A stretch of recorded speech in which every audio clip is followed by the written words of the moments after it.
Bonjour, je suis Emmanuelle Mandil, formatrice au sein du Centre Anjayati, centre de formation au massage bien-être. L'objectif de cette vidéo, c'est de vous aider à choisir votre table de massage, mais également de vous présenter tout le matériel dont vous allez avoir besoin, parce que pour masser, bien sûr, il faut une table, mais il faut aussi des draps, des serviettes, de l'huile. Donc on va passer en revue un petit peu tout ce matériel, et je vais surtout vous montrer comment installer votre table. C'est-à-dire qu'une fois qu'on a ce matériel, comment est-ce qu'on va installer la table pour donner du confort au massé et au masseur.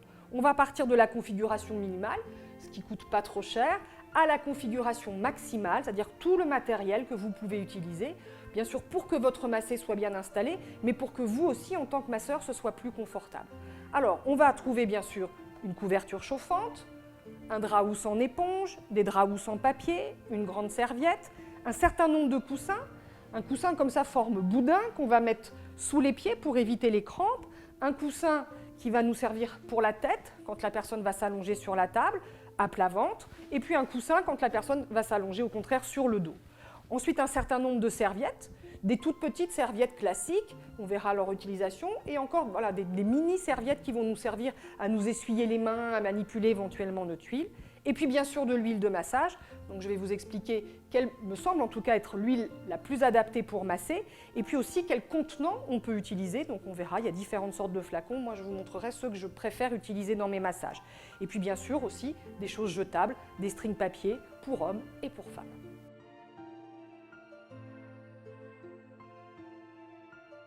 Donc pour choisir votre table de massage, il va y avoir plusieurs critères à prendre en compte. Premier critère, l'utilisation que vous allez vouloir en faire. Vous avez des tables fixes qui vont être bien dans une pièce où vous n'aurez pas besoin de bouger votre table. Vous avez des tables pliables, elles vont avoir deux intérêts. Il y en a certaines avec des pieds en bois, donc elles sont un peu plus lourdes. Elles sont intéressantes dans une pièce où vous allez devoir sortir et ranger la table, par exemple. Ou vous avez également des tables avec des pieds métalliques. Là, c'est intéressant si vous faites du domicile parce que ce sont des tables qui sont beaucoup plus légères. Deuxième critère, ça va être sa dimension. Sa longueur en premier. Alors les longueurs sont assez standards, vous avez des tables un peu plus longues que d'autres, mais là il n'y a pas d'énorme différence. Il faut juste vous assurer que votre table sera adaptée pour mettre un drap de massage par exemple dessus et pas trop longue par rapport à ça. Au niveau de sa hauteur, toutes les hauteurs sont réglables. Tous les pieds montent, donc surtout choisissez la bonne hauteur en fonction de votre taille. Si la table est trop basse, vous allez vous faire mal au dos, donc il faut vraiment faire attention et ça c'est indiqué vraiment quand vous allez choisir votre table. Et puis dernière information, c'est sa largeur. Alors vous allez trouver plusieurs types de largeur. La plus fine, c'est 60 cm. Ça, c'est vraiment étroit et le massé n'est pas très confortable sur ce type de table. Vous voyez, celle-ci, par exemple, elle fait 75 cm. C'est vraiment idéal. Les massés sont très bien dessus. Vous allez trouver des tables à 80-85 cm qui, généralement, sont tout simplement beaucoup plus chères. Ensuite, autre information importante, c'est le trou ici. Certaines tables n'ont pas de trou et vous allez travailler du coup à la tétière, tout simplement avec la tétière qui vient se rajouter.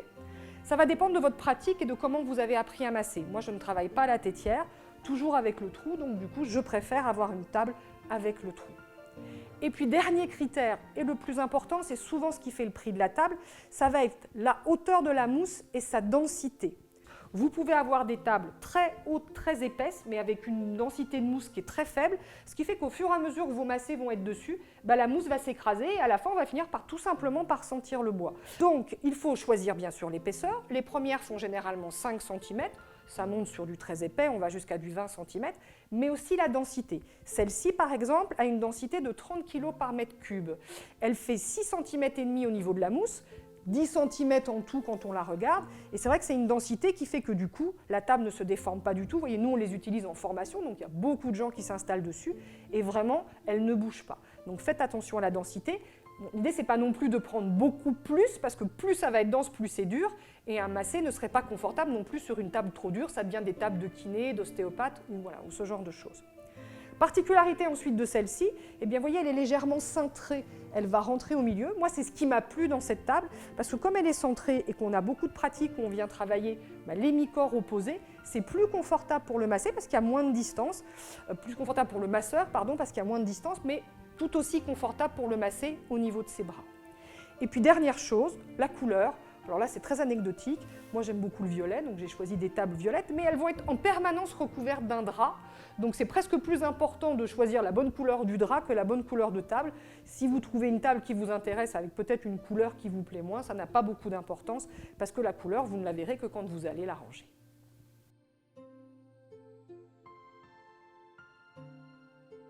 Donc pour installer votre table de massage, eh bien, la première chose qu'on va installer sur la table, c'est le matelas chauffant. Il va venir vraiment en dessous de tout le reste. Donc je vais le positionner sur la table. Quand vous allez l'acheter, il faut que ce soit une taille petit lit et surtout qu'il fasse maximum 1,50 m. Il y en a des très grands, des très longs, pour ne pas venir boucher là ici le trou de la tête. Et puis ensuite, tout simplement, ça se branche à une prise de courant.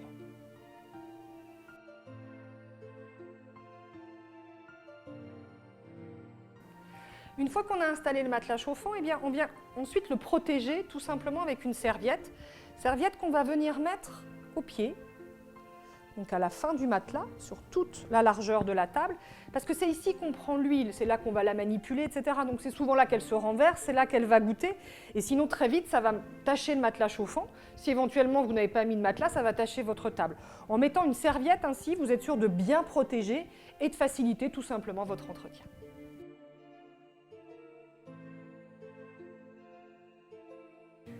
Une fois que vous avez installé votre matelas chauffant et votre serviette, on va installer le drap de massage. Alors, vous allez avoir plusieurs possibilités. Une table de massage, ça fait à peu près la taille d'un lit une personne. Donc ça peut tout simplement être un drap-housse du commerce, tout simple. Si vous utilisez le trou pour la tête, il faudra bien sûr venir découper dans votre drap, mais ça peut tout simplement être ce type de drap. Il existe des draps spécifiques, vous voyez, pour les tables de massage avec le trou qui est déjà intégré, des draps qui sont élastiques. Ceux-ci sont en éponge. Moi, je trouve que l'éponge, c'est plutôt très confortable pour le masser. C'est assez facile d'entretien parce que ça passe à la machine, au sèche-linge, qu'on n'a pas besoin de les repasser. Donc vraiment, je trouve que c'est la solution idéale. Vous allez en trouver un petit peu partout sur Internet, de toutes les couleurs, donc vraiment, voilà, c'est quelque chose qui est très confortable. Ne mettez pas par contre de grandes serviettes directement sur la table, parce que la grande serviette, elle va bouger. Vous voyez que là, l'intérêt, c'est qu'on a de l'élastique tout autour, donc c'est maintenu sur la table. La grande serviette, vous allez la bouger, ça va vous gêner pour masser. Quand le massé va se retourner, il va emmener la grande serviette avec lui, et du coup, ça ne sera pas du tout confortable. Donc vraiment, l'idéal, c'est des choses plutôt élastiques, vous voyez, qui vont bien recouvrir la table. Voilà, et si on a besoin, bien sûr, il faut le trou pour pouvoir travailler au niveau de la tête.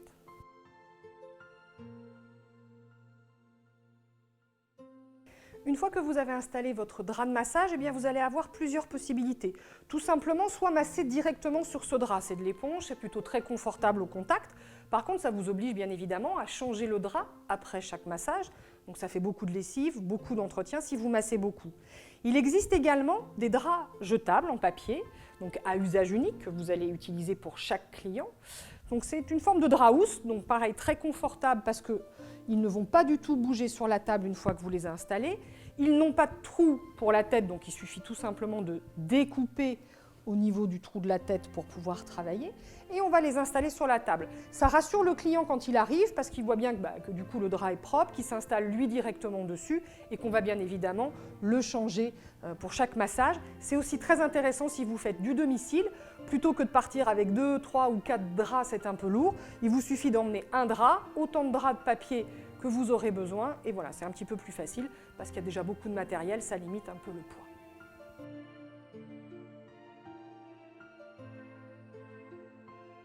Une fois que vous avez installé votre drap massage, avec drap papier ou sans, eh bien le coussin qui est vraiment intéressant à avoir, c'est un calnuc, donc c'est un coussin en demi-lune, qu'on va venir positionner ici au niveau de la tête. Celui-ci est en épeautre, il a une housse qui va permettre justement de faciliter un petit peu son entretien. Et l'intérêt de ce coussin, ça va être de rehausser un peu le massé sur la table.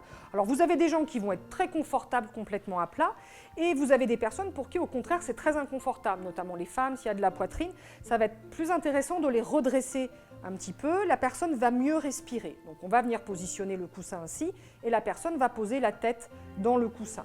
Ensuite, moi je les utilise jamais directement comme ça parce qu'il y a beaucoup de femmes qui viennent se faire masser avec du mascara et le mascara va beaucoup tacher, comme le fond de teint. Donc du coup, je vais protéger mon coussin. Et je peux le protéger de deux manières. Vous allez voir, alors moi je mets carrément les deux parce que par expérience, c'est quand même pas très facile à enlever, ni le fond de teint, ni le mascara. Donc je viens d'abord mettre une housse élastique comme ça pour protéger mon coussin. Les mêmes housses que ce qu'on va utiliser sur les chaises de massage, par exemple, qui sont bien adaptées, qui épousent le coussin. Je le positionne ainsi. Après, esthétiquement, moi, je ne trouve pas ça très joli. Donc, je mets toujours dessus une feuille de papier, ainsi, qui sont vraiment faits pour ce type de coussin, que je viens mettre là, et qui, du coup, va protéger mon coussin. Je trouve qu'esthétiquement, c'est plus joli. Comme c'est une feuille jetable, le client sait très bien que c'est à usage unique.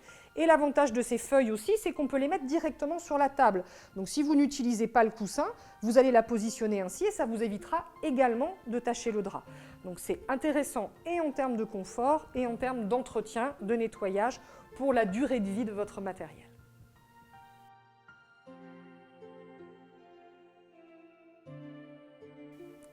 Donc une fois que vous avez installé votre serviette, votre drap, le coussin pour la tête, eh bien nous allons avoir besoin d'une grande serviette. Cette grande serviette, elle peut être utile au démarrage du massage, par exemple si on fait une prise de contact avec la serviette, mais surtout son intérêt principal est à la fin du massage, quand on aura terminé la face antérieure, eh bien on va venir couvrir notre massé. C'est encore plus agréable si elle est chaude, donc n'hésitez pas par exemple à la poser sur un chauffe-serviette. Et on va commencer le visage une fois que le massé sera couvert. Donc le seul impératif de cette serviette, c'est qu'il faut qu'elle soit grande, parce que nos massés souvent sont grands, et qu'il n'y a rien de plus désagréable que de finir un massage en ayant les pieds à l'air. Si vous achetez des serviettes d'1,50 m par exemple, voire même des draps de bain d'1,70 m, ça ne sera pas assez grand, il faut minimum 1,80 m. Et puis donc, on va s'en servir pour venir recouvrir la table, recouvrir notre massé. Il faut aussi qu'elle soit assez large. Voilà. Et ça permet, quand le massé arrive, voilà, d'avoir une table propre pour l'accueillir. L'avantage aussi, c'est comme on a le matelas chauffant qui est en train de chauffer, ça va garder la chaleur. Du coup, quand on va enlever la serviette, la table va être bien chaude, agréable pour notre massé.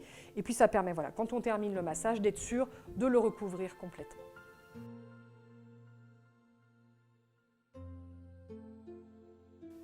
Une fois que votre table de massage est installée, eh bien on va avoir besoin d'un rouleau d'épeautre. Donc je vous le montre à l'intérieur de la serviette. Donc ce rouleau d'épeautre a une housse. C'est important de prévoir une housse parce qu'automatiquement l'huile va tacher un petit peu. Et moi je l'ai en plus enrobé, vous voyez, dans une serviette éponge pour le protéger encore un petit peu plus. Ce rouleau d'épeautre, on va l'utiliser au pied quand la personne est allongée à plat ventre, si elle a des crampes. Vous avez beaucoup de personnes allongées quand le coup de pied est ainsi, qui vont avoir des crampes. Donc on vient poser les deux chevilles, les pieds sont surélevés et du coup la personne n'aura plus de crampes.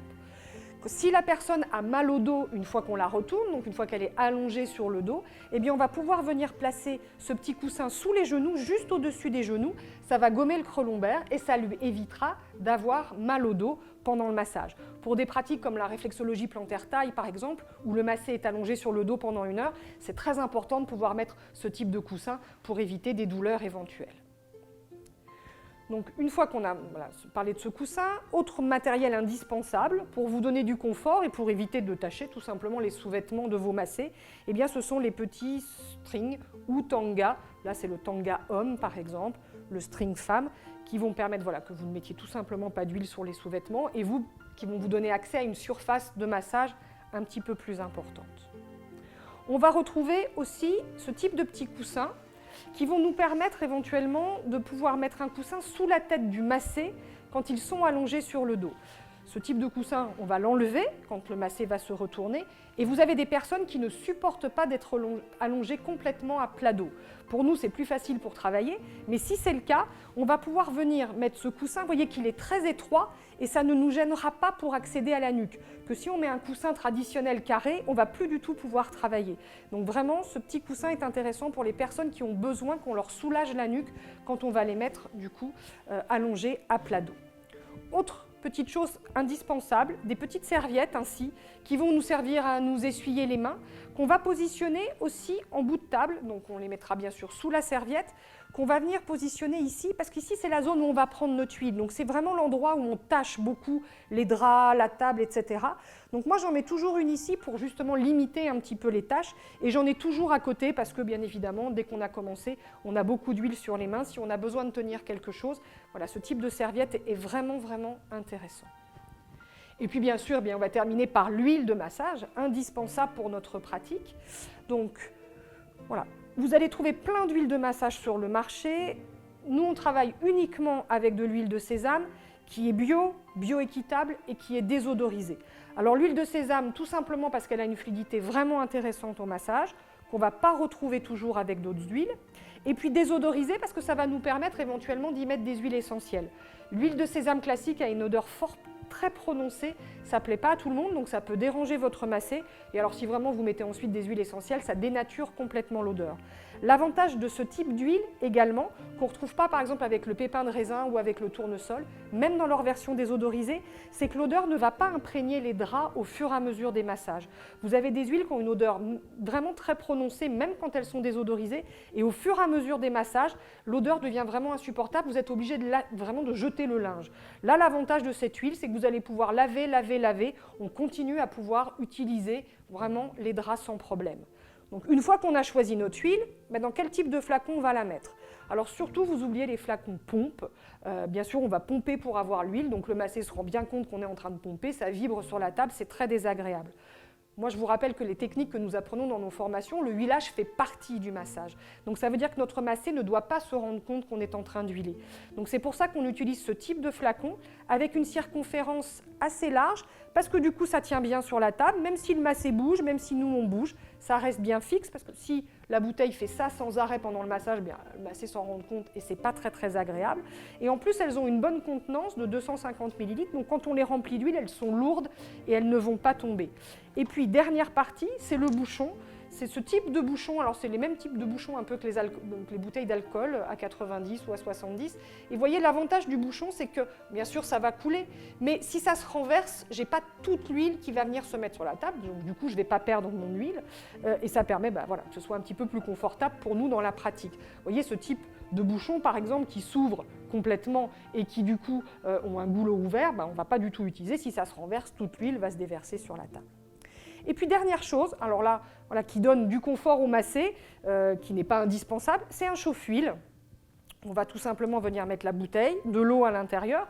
Alors, ce n'est pas vraiment un chauffe-huile, c'est un chauffe-biberon, vous allez le trouver sous le nom de chauffe-biberon, mais celui-ci est intéressant parce qu'il n'a pas de minuterie, c'est-à-dire que je vais pouvoir régler la température et ça va rester tout le temps sur la même température. Attention aux chauffe-biberons qui ont une minuterie, c'est-à-dire qu'on va mettre par exemple, je ne sais pas, 15 secondes et on entend clac, clac, clac, puis ça sonne à la fin, ça serait vraiment très désagréable pour notre massé. Donc si vous devez choisir, donc là c'est, voilà, on voit la marque Rire qu'on trouve sur internet, mais vraiment intéressant parce que du coup on peut régler la température, ça nous maintient l'huile à la même température avant de commencer à masser et pendant toute la durée du massage pour le huilage de la face antérieure. Voilà, vous disposez maintenant de toutes les informations nécessaires pour choisir et installer votre table de massage pour apporter du confort à votre massé, mais aussi à vous en tant que masseur. Si tous ces conseils vous ont été utiles, n'hésitez pas à nous mettre un petit pouce bleu, à vous abonner à notre chaîne pour bénéficier d'autres conseils sur le massage et à cliquer sur la cloche pour recevoir toutes nos nouvelles vidéos mises en ligne.